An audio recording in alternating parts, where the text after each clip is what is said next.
Hello, my name is Olivia Wan, and I'm the owner of Modern Practice Solutions, a compliance company specializing in dentistry.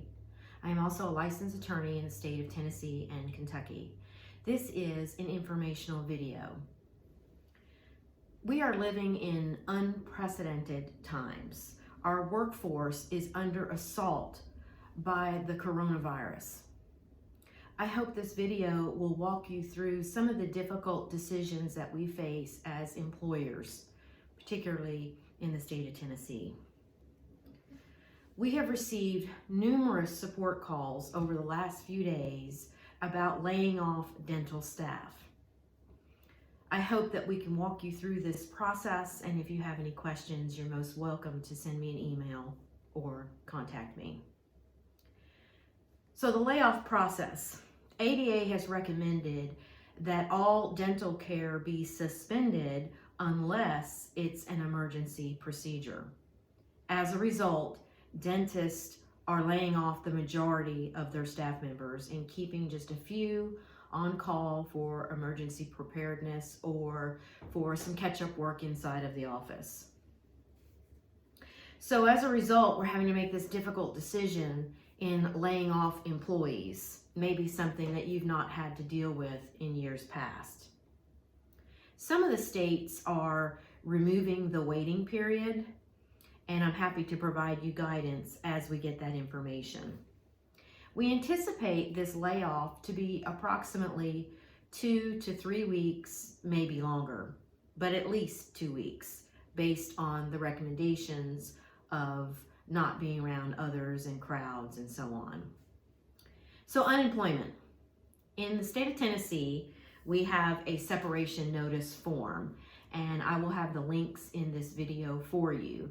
If you are working in other states, you can check with your state Department of Labor website to see if they have a separation form, and if not, you can simply draft a letter in laying off your employee to explain the reasons why. But in looking at the state of Tennessee separation notice, the reasons for separation, you have a choice: lack of work, discharge, or quit. So obviously the correct answer would be lack of work. Now, once you make that selection, you have to indicate, is this layoff permanent or temporary? Obviously this is temporary, and you will insert the approximate recall date. You will sign this within 24 hours and provide it to the employee. Now, it's very important that the employee sign up for unemployment benefits as soon as possible. Now, the question comes up, what if your handbook allows for PTO time or sick time? Can they utilize those benefits? And the answer is yes.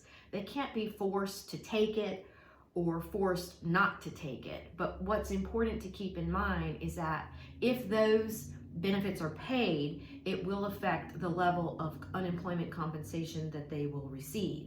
So it may be that the individual person's choice is to hold the PTO time for later, and maybe they want to cash it out.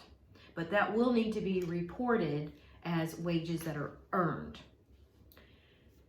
Now, when you go to the state's website, and I'm going to use Tennessee as an example, it's important for the employer to set up an account. And this should be fairly easy. Matter of fact, on Tennessee's website, when you go to the employer section, it says mass layoff. Unemployment claims citing lack of work are verified with an employer's mass layoff list, a list where employers may report both permanent and temporary layoff events. And so you will go ahead and create your account. Now, the employee will also create an account, and we'll have that screenshot for you available. And they would go ahead and report the layoff and then certify week to week that status of layoff so that they can receive their unemployment benefits. Now, the issue has come up about this new bill that was passed, and the bill basically amends FMLA temporarily. So this is the HR 6201, the Families First Coronavirus Response Act.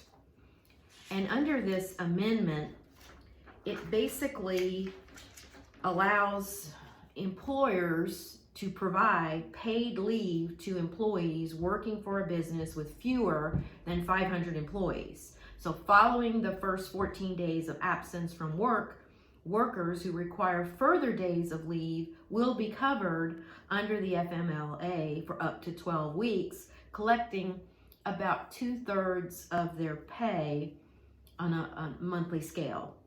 Now, this paid leave provisions will reduce the public's exposure to the coronavirus and hopefully flatten the growth curve. That's the goal, keeping people at home. Now, did you notice it was fewer than 500 employees? But I want to add a caveat to that the bill grants the Secretary of Labor the authority to issue regulations exempting certain healthcare providers and emergency responders from taking leave under the bill.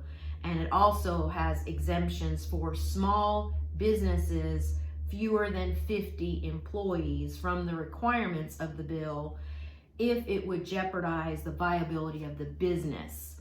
So many dental offices, just like my practice, have fewer than 50 employees, and it would be a hardship to have to pay for this sick leave.